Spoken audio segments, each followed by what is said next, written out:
एक बार की बात है, ब्रिज क्षेत्र में एक तंत्र का जानकार व्यक्ति था। उसने एक प्रेत सिद्ध कर लिया। उस प्रेत को तरह तरह के रूप बनाने आते थे। उसने प्रेत को सिखा दिया कि जब मैं तुम्हें बुलाऊंगा तुम कृष्ण का रूप धर के आना। मथुरा के मेले में उसने अपनी दुकान लगाई। दुकान पर लिख दिया कि मैं साक्षात भगवान कृष्ण का दर्शन करवाऊंगा। जब कोई ग्राहक आता, यह व्यक्ति कुछ मंत्र बोलता था और सामने साक्षात कृष्ण दिखाई पड़ते। मोर मुकुट, मेघ श्याम कांति, हाथ में बंसी। यह बात धीरे धीरे पूरे ब्रज क्षेत्र में फैल गई। यह बात फैलते फैलते कुछ महापुरुषों तक पहुंची। तो वहां पर एक बहुत ही सिद्ध महापुरुष ठाकुर श्री विजय कृष्ण गोस्वामी जी रहते थे। उनके पास जाकर बोले कि महाराज, ऐसा ऐसा एक व्यक्ति है जो कि भगवान कृष्ण के दर्शन करवाने का दावा करता है। तो विजय कृष्ण गोस्वामी जी उनके पास गए और बोले कि हमें भगवान कृष्ण के दर्शन कराओ।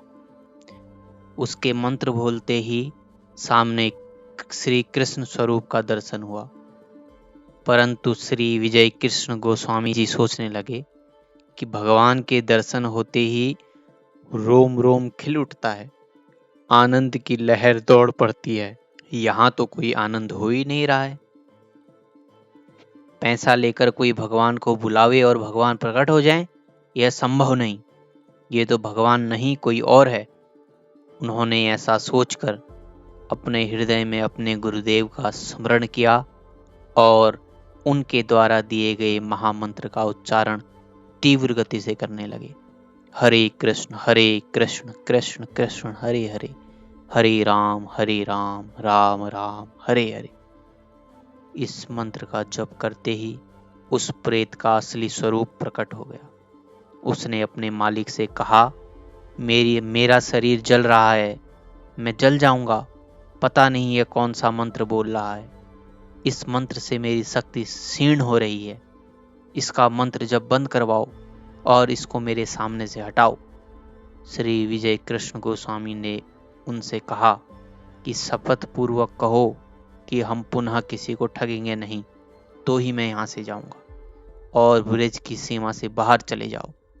उस प्रेत ने कहा, ठीक है, मैं पुनः ब्रिज में कभी नहीं आऊंगा और किसी को भी ठगने में किसी तांत्रिक की सहायता भी नहीं करूंगा।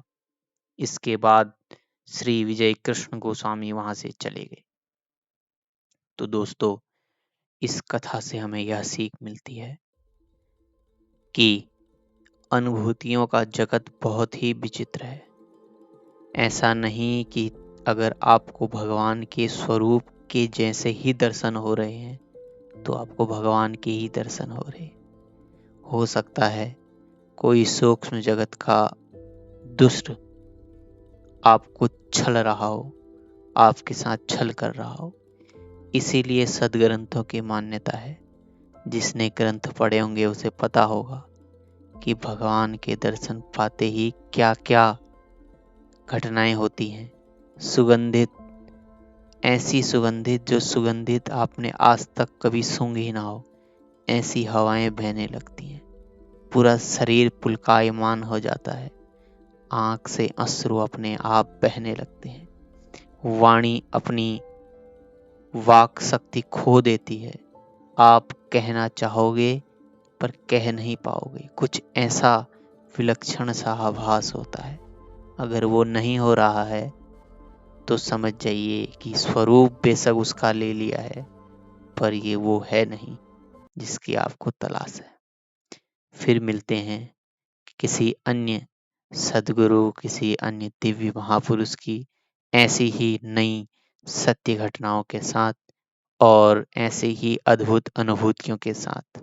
तब तक के लिए हर हर महादेव, हर हर महादेव, हर हर महादेव।